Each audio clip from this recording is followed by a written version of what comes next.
యొక్క వాక్యాన్ని చదువుకున్నాను. లోకాసు సువార్త 2వ అధ్యాయం 9వ వచనం. ప్రభు దూత వారి యొద్దకు వచ్చి నిలిచెను. ప్రభు మహిమ వారి చుట్టూ ప్రకాశించినందున వారు మిక్కిలి భయపడిరి. ప్రభునందు ప్రియులారా, మరి ఈ యొక్క 2024వ సంవత్సరము మరి 11 నెలలు దేవుడు మన మీద నుండి గతించిపోజేసి 12వ నెలలో దేవుడు మనల్ని ప్రవేశపెట్టారు. కనుక ఈ యొక్క 12వ నెలకి దైవజనులు ఇచ్చినటువంటి పేరు ఏంటంటే ఆనందమాసము. కనుక ఇది ఆనందమాసము. లోకములో ఆనందము అనేది అందరికీ సాధ్యం కాదు. కనుక ఆరోగ్యాన్ని బట్టి ఆనందం దూరం అవుతూ ఉంది.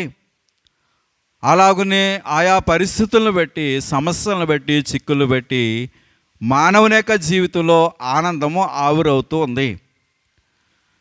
కానీ మానవులమైనటువంటి మనము ఈ క్రిస్మస్ కాలమంతా కూడా వాటిని అన్నిటినీ ప్రక్కన పెట్టి, అంటే మనకున్నటువంటి సమస్యలు, మనకున్నటువంటి చిక్కులు, మనకున్న చింతలు అన్నింటినీ కూడా ప్రక్కన పెట్టట ఈ నెల అంతా కూడా మనము ఆనందించవలసిన వారమై ఉన్నాం. కనుక మానవుని యొక్క జీవితంలో ఆనందం అనేది చాలా అవసరం. ఆనందం లేకపోతే అనారోగ్యం అనేది మనుష్యుని వెంబడిస్తూ ఉంటుంది. కనుక లోకంలో ఒక సామెత మనకు తెలుసు, సంతోషమే సగం బలం. అంటే సంతోషంగా ఆనందంగా ఉండడం అట మనిషికి బలమై ఉంది.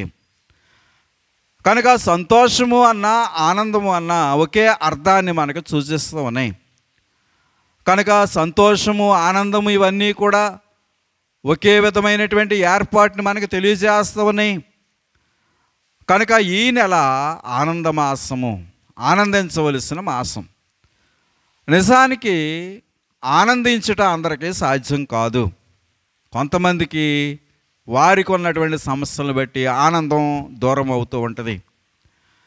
కానీ క్రైస్తవులమైనటువంటి మనము ఈ నెలంతా కూడా మనం చేయవలసిన పని ఏంటంటే ఆనందించుట. ప్రియులు, ఎందుకు ఆనందము అంటే దేవుడు నరుడిగా వచ్చినటువంటి ఆ విధానాన్ని తలుసుకుని మనం ఏం చేయాలంటే ఆనందిస్తూ ఉండాలి. చూడండి, ఈ యొక్క లోకాసు వార్త 2వ అధ్యాయంలో ఆ యొక్క మంద కాపర్ల దగ్గరకు దేవుని యొక్క దూత వెళ్ళి చెప్తుంది. ఏమనంటే, ఇదిగో దావీదు పట్టణమందు రక్షకుడు మీ కొరకు పుట్టి ఉన్నాడు, ఈయన ప్రభు అయిన క్రీస్తు. కనుక దూత ఏమంటుందంటే మీ కొరకు అంటుంది. అంటే దూత కొరకు కాదా? కాదు. మరి యెషయా గ్రంథము 9వ అధ్యాయము 6వ వచనంలో చదవద్దు, కానీ ఆ యెషయా ప్రవక్త అంటాడు, యాలయనగా మనకి శిశువు పుట్టెను, మనకి కుమారుడు అనుగ్రహింపబడెను. కనుక ఆ యొక్క యెషయా గారు మన కొరకు అని చెప్తూ ఉంటే, ఈ యొక్క దేవదూత గారు ఏమంటున్నారు? మీ కొరకు అంటున్నారు. కనుక యెషయా యొక్క సంబోధన, దేవదూత గారి యొక్క సంబోధన చాలా వ్యత్యాసాన్ని మనకు చూపిస్తూ ఉన్నాయి. కనుక దేవదూత గారి యొక్క సంబోధన ఎలా ఉందంటే, నాకు కాదు మీకే. కానీ యెషయా గారి యొక్క సంబోధన ఎలా ఉందంటే మనకందరికీ కూడా. ప్రియులరా, యెషయా యొక్క అంతస్తు వేరు, దేవదూత గారి యొక్క అంతస్తు వేరు. ఎందుకు వేరు అంటే, ఆ దేవదూతలకు రక్షణ అనేది అవసరము లేదు. యేసుక్రీస్తు ప్రభువట ఎవరు? రక్షకుడు. ఆ దేవదూత ఏమంటుంది? ఇదిగో దావీదు పట్టణమందు నేడు రక్షకుడు మీ కొరకు పుట్టి ఉన్నాడు. కనుక ఇప్పుడు రక్షకుడు ఎవరి కొరకు అంటే ఆ గొర్రెల కాపర్ల కొరకు. అందుకని ఆ దేవదూత ఏమంటుందంటే మీ కొరకు అంటుంది. కానీ యెషయా గారు అయితే మీ కొరకు అనడం లేదు, మన కొరకు. అంటే ఇప్పుడు యెషయా గారికి కూడా ఏం అవసరమై ఉందంటే రక్షణ అనేది లేక కుమారుడు అవసరమై ఉంది. కనుక ఆ యొక్క దేవదూత యొక్క పలుకు ఒక రకముగాను, అలాగనే యెషయా గారి యొక్క పలుకు మరొక విధంగాను మనం గమనిస్తూ ఉన్నాం. కనుక పరిశుద్ధ గ్రంథంలో మనం చదువుకున్నటువంటి యొక్క లోకాసువార్త 2వ అధ్యాయం 9వ వచనములో ప్రభు దూత వారి యొద్దకు వచ్చి నిలిచెను, ప్రభు మహిమ వారి చుట్టూ ప్రకాశించినందున వారు మిక్కిలి భయపడిరి. ప్రియులరా, ఇప్పుడు రాత్రి వేళ ఈ యొక్క మంద కాపర్లట తమ యొక్క మందలను కాచుకుంటూ ఉన్నారు. కనుక మంద కాపర్లు తమ యొక్క మందలను కాచుకొనిచున్నటువంటి సమయంలో దేవదూత వారి దగ్గరకు వచ్చి నిలిచింది. ప్రియులరా, రాత్రి వేళ పగటి వేళ ఒకే దినంలో మనకి కనబడుతూ ఉంటాయి. రాత్రి పగలు లేకుండా రోజు అనేది సంపూర్తి కాదు.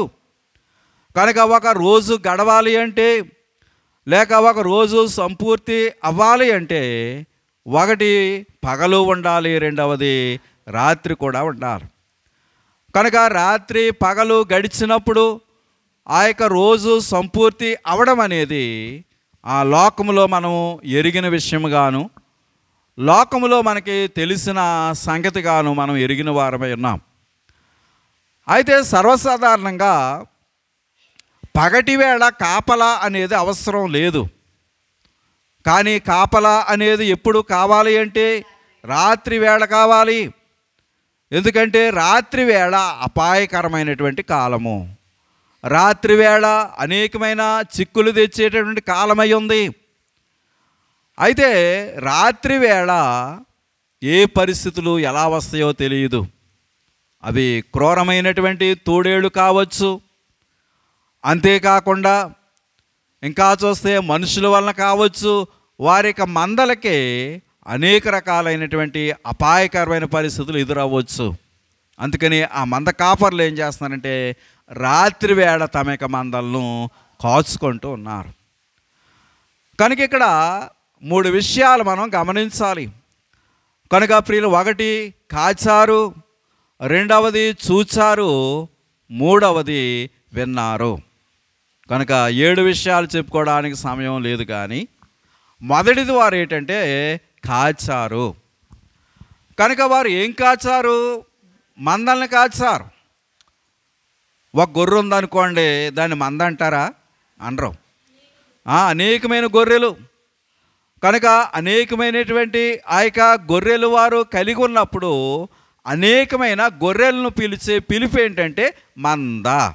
అంటే ఒకటి కన్నా ఎక్కువ ఉంటే దాన్ని ఏమంటారంటే మంద అంటారు. అయితే ప్రియులరా, ఆ మందనట వారు ఏం చేస్తారంటే కాస్తూ ఉన్నారు. కాయుట అనేది లోకములో అనేకమైన సందర్భాల్లో మనం చూస్తుంటాం. సర్వసాధారణంగా నేటి దినాల్లో మరి కొన్ని ఫ్యాక్టరీల దగ్గర కాపలా అంటే వాచ్మ్యాన్లు పెడుతుంటారు. కొన్ని బిజినెస్ల దగ్గర ఇక వాచ్మ్యాన్లు మనం చూస్తుంటాం. అలాగనే ప్రియుల కాపలా అనేది ప్రతి విషయానికి కూడా కావలసినటువంటి ఒక ఏర్పాటే. అయితే కాపలా లేనిదే ఏది కూడా ముందుకు సాగదు. అయితే కాపలా అనేది మనం ఏర్పాటు చేసుకున్నప్పుడు ఆ కాపలాను బట్టి ఏది కూడా కదలదు. కనుక సర్వసాధారణంగా పరిశుద్ధ గ్రంథాన్ని మనం చూస్తే ఆదాముకు దేవుడు ఒక పని అప్పగించాడు. ఏమనంటే ఏదేను కాచుటకును సేద్యపరచుటకును ఆ నరుని తీసుకున్నట్టు దానిలో ఉంచారు. ఇప్పుడు ఆదాము యొక్క పని ఏంటి? కాచుట. కనుక ప్రియులరా, మరి నిజానికి కాపలా అంటే ఘనమైన స్థిత, హీనమైన స్థిత? ఎవరైనా చూడండి, నేను కాపలా కాస్తున్నానంటే అది ఘనముగా ఎంచరు కానీ హీనంగానే ఎంచుతారు.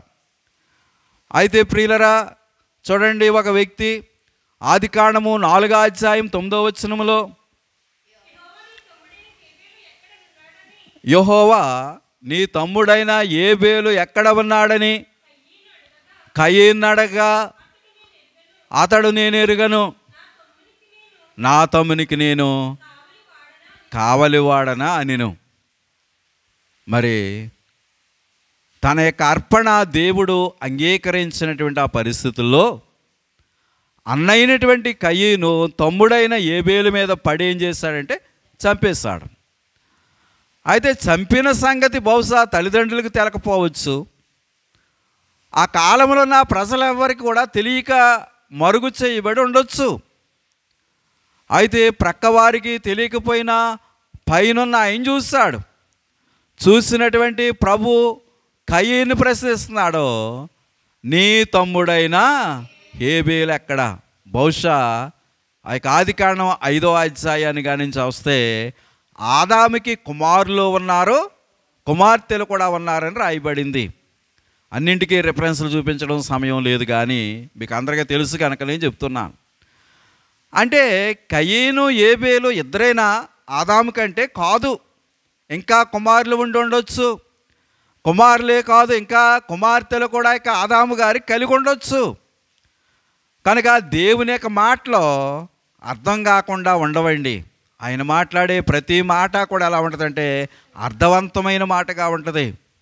కొంతమంది మాటలో కొంతమందికి అర్థం కాకుండా ఉంటే, కానీ ఇక్కడ దేవుడు స్పష్టంగా మాట్లాడుతున్నాడు. ఏమనంటే, కయీను నీ తమ్ముడైనా హేబేలు ఎక్కడా? నీ తమ్ముడు ఎక్కడా అన్నారు అనుకోండి, ఇంకా ఈ కయీను గారికి ఇంకా తమ్ముళ్ళు చాలామంది ఉండొచ్చు. కానీ దేవుడు స్పష్టంగా చెప్తున్నారు, నీ తమ్ముడైనా హేబేలు ఎక్కడా?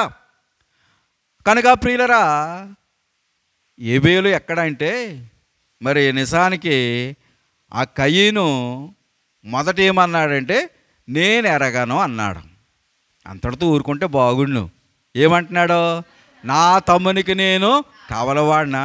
చూడండి, కొంతమంది విషయాల్లో కొంతమంది అంటారు, ఏమంటారంటే, అమ్మ ఇప్పుడు అంత కల్చర్ పెరిగిపోయింది కదా, ఎగస్ట్రా మాట్లాడుతున్నాడు అంటారు. అలాగే ఇక్కడ కయీను గారు కూడా ఏం చేస్తున్నారు? ఎగస్ట్రా మాట్లాడుతున్నారు అన్నమాట. నేను ఎరగను అంటే సరిపోను, నేను ఎరగను అంటే అంతటితో అది ఆగిపోను. కానీ ఆయన ఏమంటున్నాడంటే నా తమ్మునికి నేను కావలి వాడనా. కనుక ప్రియులరా, అంటే కావలిగా ఉండటం ఘనమైన స్థితి కాదు, కానీ నీచమైనటువంటి స్థితి. కనుక నేను కావలి వాడనా అంటున్నాడు. అంటే కయీనులో కఠినత్వం అనేది కనబడుతుంది. ఇంకా చూస్తే కావలి కాయటం అంటే ఎవరికైనా కానీ అది కొంచెం కష్టంతో కూడుకున్నటువంటి కార్యమే. ప్రకటన ఆ యొక్క పరమగీతలో తల్లి అంటది, నా సొంత తోటను నేను కాయకపోతిని అంటది. కనుక ప్రియులరా, కాయటం అంటే కష్టంతో కూడుకున్నటువంటి కార్యమే. కానీ కాస్తేనే కానీ దేవుని యొక్క కనికరాన్ని పొందలేం. కనుక ఆ మంద అనగా అనేకమైనటువంటి గొర్రెలు ఎలాగున ఏర్పాటు చేయబడి ఉంటాయో అలాగునే ప్రతి మనిషి కూడా ఒక మందకి సాదృశ్యమే. ప్రతి మనిషి కూడా ఒక మందే. కనుక ప్రియులరా, ఏంటి ఈ మంద అంటే మనం కాయవలసింది ఏంటంటే, 1 పేతురు 3:10లో జీవమును ప్రేమించి మంచి దినములు చూడగోరువాడు చెడ్డదాన్ని పలకకుండా తన నాలుకను కపటపు మాటలు చెప్పకుండా తన పెదవులను కాచుకొనవలెను. ఇప్పుడు ఇక్కడ కాయవలసిన వాటిని దేవుడు ఎత్తి చూపిస్తున్నాడు. కనుక దేవుడు చెప్పే మాట ఏంటంటే, జీవమును ప్రేమించి మంచి దినములు చూడగోరువాడు చెడ్డదాన్ని పలకకుండా తన నాలుకను కాచుకోవాలి, కపటపు మాటలు చెప్పకుండా తన పెదవులను కాచుకోవాలి. కనుక ఇక్కడ రెండింటికి కావలి అనేది పరిశుద్ధ గ్రంథం మనకి చూపిస్తుంది. కనుక ఒకటి పెదవులను కాయుట, రెండవది నాలుకను కాయుట. ప్రియులరా, నాలుక అనేదట చాలా ప్రమాదకరమైందట. ఇది సర్వ శరీరానికి కూడా ఏం చేస్తుంటే చిచ్చు పెడద్ది. కనుక ప్రియులరా, సర్వ శరీరానికి చాలా ఈ చిచ్చు పెడద్ది. నిజానికి ఈ నాలుక కాలంత ఉంటుందా, లేక ఈ యొక్క నాలుక చెయ్యంత ఉంటుందా అంటే, ఈ నాలుక అతి చిన్న అవయవంగా పరిశుద్ధ గ్రంథం మనకి చూపిస్తుంది. ప్రియులరా, ఈ చిన్న నాలుక సర్వ శరీరానికి కూడా చిచ్చు పెట్టేదై ఉంది. కనుక మానవులమైనటువంటి మనము మన నాలుకను పెదవులను కాచుకోవాలని పరిశుద్ధ గ్రంథంలో ఇక్కడ సెలవిస్తున్నారు. కానీ మనం ఇక్కడ దేవుని యొక్క వాక్యాన్ని బట్టి చూస్తే శిరస్సు మొదలుకొని చిరుపాదం వరకు మనం కలిగి ఉన్న అవయవాలు అన్నీ కలిపి ఒక మాటలో మనం చెప్పుకోవాలంటే అన్నీ కలిసి ఒక మంద. కనుక ఆనాడు మంద కాపర్లు తమ మందలను ఏ రీతిగా కాచుకున్నారో అలాగునే మన మంద అయినటువంటి యొక్క అవయవాలనట మనం కూడా ఏం చేయాలంటే కాచుకోవాలి.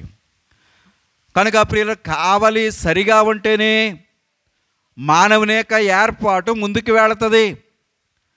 కనుక ప్రియులు, కావలి బాగుంటేనే, మరి నిజానికి ఆదాము కావలి సరిగా లేదు కనుక ఏదేను తోటలో ఒకటి ఎవరు వచ్చారంటే సర్పం వచ్చింది. కావలి కాసే విషయంలో ఆదాము దోషం చేశాడు కనుక ఏదేను తోటలోనికి సర్పము ప్రవేశించడానికి కారణం ఏంటంటే కావలి సరిగా లేకపోవడమే. కనుక ఒకవేళ ఆ కావలే కానీ సరిగా ఉంటే, ఆ కావలి లేక కాపలా కాయటమే కానీ బాగుంటే, ఆనాడు సర్పము ఏదేనులోనికి ప్రవేశిస్తుందంటే ప్రవేశించలేదు. ప్రియులరా, మనము కూడా మన యొక్క అవయవాలను సరిగా కాచుకున్నప్పుడు కొన్ని ఉన్నతమైనటువంటి ఏర్పాట్లు మనం పొందుతాం. కనుక ఈ మంద కాపర్లు తమ మందలను కాచుకున్నారు కనుక మందలను కాచుకున్నటువంటి ఆ యొక్క మంద కాపర్ల కట ఎవరు ప్రత్యక్షమయ్యారంటే దేవదూత ప్రత్యక్షమైంది. కనుక పరిశుద్ధ గ్రంథం చెప్పే మాటను పెట్టి చూస్తే, మరి ఆ యొక్క దూతగారు వారికి ప్రత్యక్షమైనప్పుడు వారు దూతగారి యొక్క మహిమను చూచట మిక్కిలి భయపడిరి. కనుక ప్రియులరా, ప్రభు మహిమ వారి చుట్టూ ప్రకాశించినందున వారు మిక్కిలి భయపడిరి. అంటే దూతగారి చుట్టూ ఏముంది? మహిమ ఉంది. ఇక్కడ మనం ఒక సంగతి చెప్పుకుందాం. దేవదూత ప్రత్యక్షత అనేది లూకాసు వార్త 1వ అధ్యాయంలో కూడా మనం చూస్తాం. జకరియా గారు ఆ యొక్క ధూపవేదిక కుడివైపున ఆ యొక్క యాజకత్వం చేసేటప్పుడట ఎవరు కనిపించారు? దేవదూత కనబడింది. మహిమ ఉందా అమ్మ అక్కడ అలా అని రాశారా? రాయలే. అదే లూకాసు వార్తలో ఇంకా ముందుకెళ్ళిపోతే చదవద్దు కానీ 26వ వచనంలో కూడా ఆ యొక్క దేవదూతట ఎవరికి కనిపించిందంటే మరియమ్మ గారికి కనిపించింది. 1వ అధ్యాయము లూకాసు వార్త 26వ వచనంలో గాబ్రియేల్ అని దేవదూత గలిలయలో నజరేతు ఊరిలో అనే మాట దావీదు వంశపువాడైనటువంటి యోసేపుకి అలాగని మరియమ్మ గారికి కూడా కనబడింది. ఆ సందర్భంలో కూడా మహిమ ఉంది అని అక్కడ రాశారా? రాయలేదు. కనుక ప్రియులరా, దేవుని యొక్క మాటను బట్టి ఇక్కడ మనం జాగ్రత్తగా పరిశీలన చేస్తే ఆయా సందర్భాల్లో దేవదూతలు కనబడటం మనం చూస్తున్నాం, కానీ వారికి ఏమీ లేదంటే మహిమ లేదు. మహిమ పరుపరండి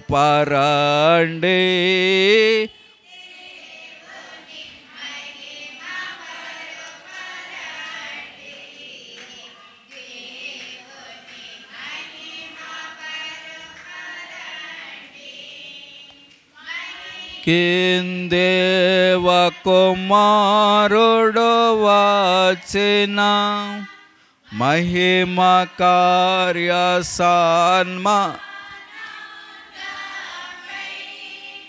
మహిమ సంభవ మగో దేవుని కనే మహిమగా పలికిన మహిమ దూతల పంక్తిలోకి రండి.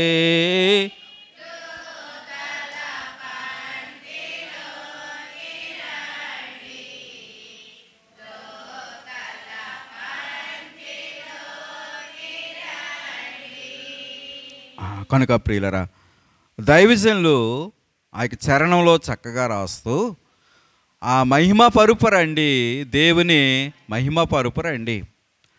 కనుక మహికిందేవ కుమారుడు వచ్చిన మహిమ కార్య సన్మానార్థంబై. కనుక ప్రియులరా, మహిమగా పలికిన మహిమ దూతల. కనుక ఈ దూతలకి దైవజనులు పెట్టిన పేరేంటంటే మహిమ దూతలు. అంటే అంతకు ముందున్న దూతలు మహిమ దూతలా కాదు. కనుక ప్రియుల, దేవదూతల్లో కూడా చాలా రకాలు, అంటే చాలా పంక్తులు అని చెప్పారు తండ్రి గారు. శరాపులు ఉంటారు, కెరూబులు ఉంటారు. ఏదేను తోట కావాలి కాయడానికంటే ఏముంచారు? ఖడ్గజ్వాల, అది కూడా దేవదూతేనట. అది దేవదూతే, కానీ ఆ దేవదూతకున్న పేరు ఏంటంటే ఖడ్గజ్వాల. రక్షణ మహాసంకల్పంలో దైవజనులు చెప్పారు కనుక దేవదూతల యొక్క వరుసల గురించి ఆయన చక్కగా వివరించారు. కనుక ప్రియులరా, ఎవరి దగ్గరకు ఏ దూతను పంపించాలో, ఎవరి దగ్గర ఏ దూత యొక్క ప్రత్యక్షత కావాలో అన్నీ కూడా దేవునికి తెలుసు. కనుక ఈ మంద కాపర్ల దగ్గరకట దేవుడు ఎవరిని పంపించారంటే మహిమ దూతలను పంపించారు. కనుక ప్రియులరు, ఇప్పుడు ఈ మంద కాపర్లు చేయవలసినటువంటి కొన్ని కార్యాలు ఇక్కడ మనకు కనబడుతున్నాయి. ప్రియులరా, నిజానికి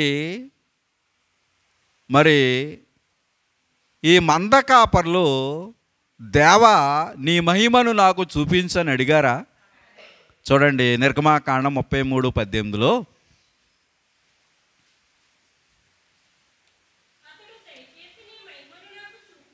అతడు దయచేసి నీ మహిమను నాకు చూపమనగా ఆయన నా మంచితనమంతయు నీ ఎదుట కనపరిచెదను, యెహోవా నా నామమును నీ ఎదుట ప్రకటించెదను, నేను కరుణించువాని కరుణించెదను, ఎవని యందు కనికరపడెదను వాని యందు కనికరపడెదను. పాపం 40 దినాలు తిండి తిప్పలు లేకుండా కుటుంబాన్ని విడిచిపెట్టి, భార్య బిడ్డలను విడిచిపెట్టి తాను నడిపించుకొచ్చినటువంటి ఇశ్రాయేలు జనాంగాన్ని విడిచిపెట్టి దేవా నీవే సర్వస్వమని సీనాయి పర్వతం మీద 40 దినాలు దేవునితో సహవాసం చేసినటువంటి మోషే ఒకానొక సమయంలో అడుగుతున్నాడు, దయచేసి నీ మహిమను నాకు చూపించు అన్నారు. చూపించంటే దేవుడు ఏదేదో చెప్పుకుంటూ వస్తున్నారు. నా మంచితనం అంతా నీకు కనబరుస్తాను, అది ఇది అలాగ చెప్పి చివరికి వచ్చేటప్పటికి అంటున్నారు, ఏ నరుడును నన్ను చూచి బ్రతకడం. నన్ను చూచి ఒక మనిషిని చూడాలి అంటే ఏం చూడాలి? ముఖాన్ని చూడాలి, అంతే కదండి. ఒక మనిషి ఎవరో అనేది దేని గురించి దేని బట్టి మనం గుర్తిస్తామంటే ముఖాన్ని బట్టి గుర్తిస్తాం. అయితే ఈ మోషే విషయంలో దేవుడు మాట్లాడుతూ ఏమంటున్నారంటే, ఏ నరుడును నా ముఖము చూచి బ్రతకడం అంటున్నారు. మోషే మహిమను చూపించమన్నారా, ముఖాన్ని చూపించమన్నారా? మహిమనే చూపించమన్నారు.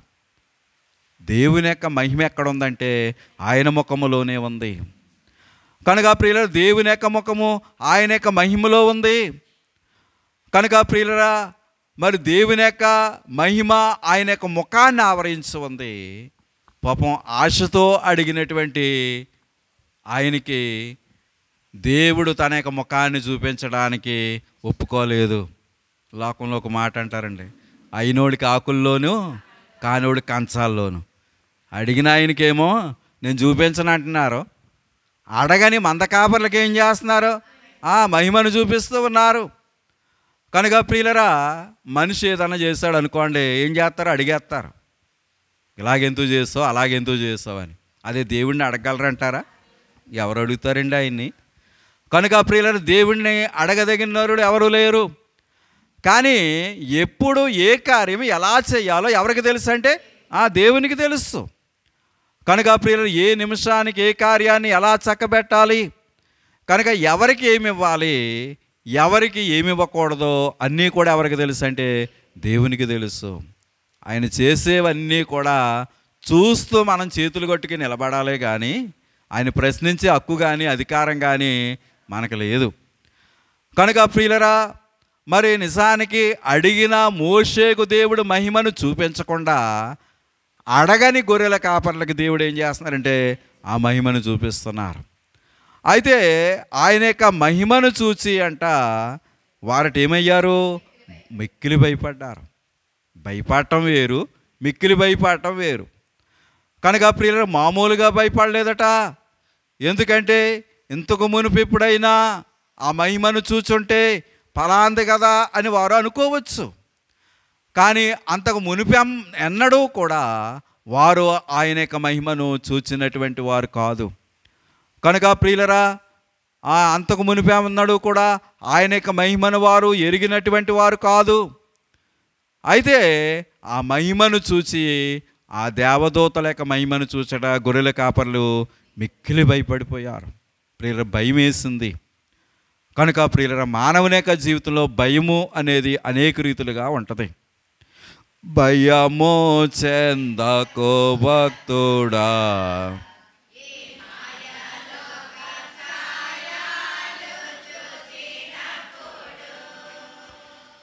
భయము చెందకు భక్తుడా, ఈ మాయలోక ఛాయలు చూచినప్పుడు. భయము చెందకు నీవు,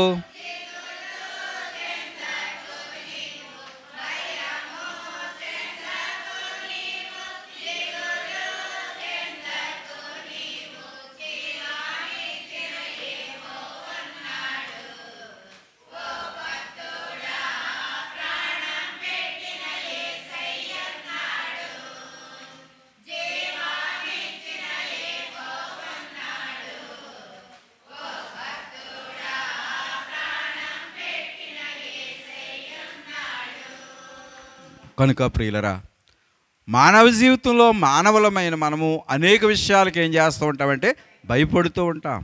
చెప్పే నేనైనా వినే మీరైనా ఎవరమైనా కానీ ఏం చేస్తామంటే భయపడుతూ ఉంటాం. కానీ ఒక భక్తుడు రాశాడు, భయము చెందాకు భక్తుడా, ఈ మాయాలోకపు ఛాయలు చూసినప్పుడు.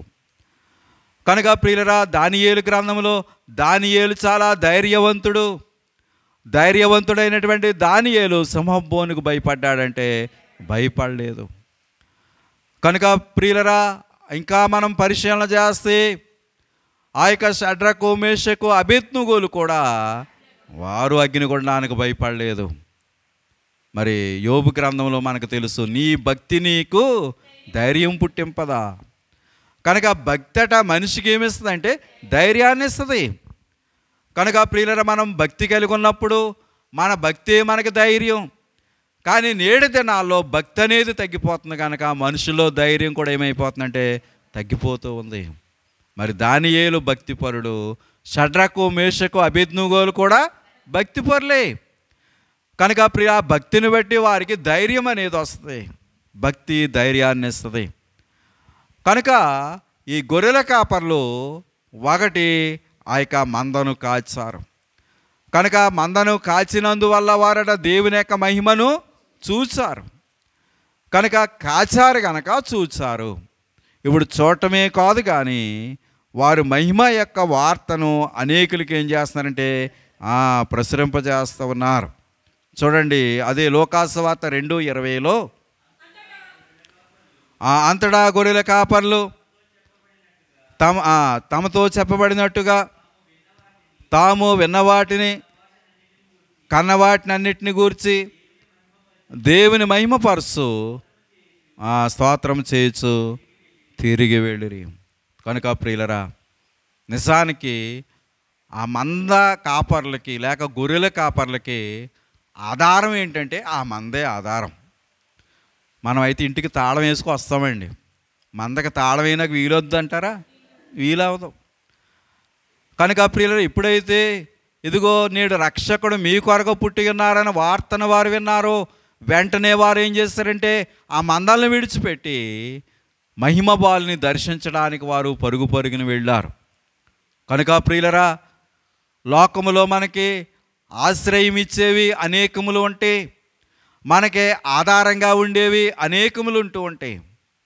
కానీ దేవుని కొరకట వాటన్నిటిని కూడా మనం ఏం చేయాలంటే విడిచిపెట్టాలి. కనుక విడవలసిన వాటిని విడిస్తేనే కానీ పొందవలసిన వాటిని మనము పొందలేము. కనుక ప్రియులరా ఆ యొక్క మంద కాపర్లైన వారు మందల తమకే ఆధారము ఆశ్రయము. వారికి తిండి పెట్టేది ఏంటి? ఆ మందే. మంద బాగుంటేనే మరి వీళ్ళు వచ్చేసిన తర్వాత ఆ మందని తోడేలు ఎత్తుకుపోయినా లేకపోతే ఆ మంద విషయంలో ఏమైనా కొన్ని పరిస్థితులు ఎదురైనా వారి జీవితం ఏంటి అని మనం ఒక ప్రశ్న వేసుకోవలసిన వారమే ఉన్నాం. అయితే ప్రియులరా మనము దేవుని కొరకు మనం వెళ్ళినప్పుడట మరి దైవజనులు చక్కగా రాశారు, నీవో నా పని మీద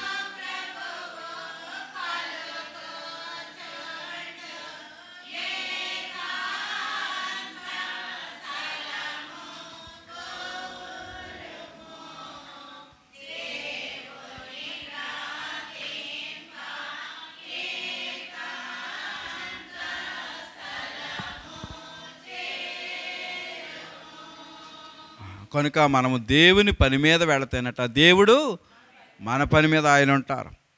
కనుక ప్రియవారు, మంద గురించి ఆలోచించలేదు, మంద గురించినటువంటి ఆలోచన వారికి లేదు. కనుక మనము దేవుని కొరకు మనం వాటిని విడిచిపెడితే అవి దేవుని స్వాధీనంలోనికి వెళ్ళిపోతాయి. కనుక ప్రియులరా, నిజానికి అంత విశ్వాసం మనకు కుదరదు, కానీ కుదిరించుకుంటే తప్పకుండా దేవుడు ఆ యొక్క ఏర్పాట్లు ఆయన ముందుకు సాగించేవారుగా పరిశుద్ధ గ్రంథం మనకి చూపిస్తుంది.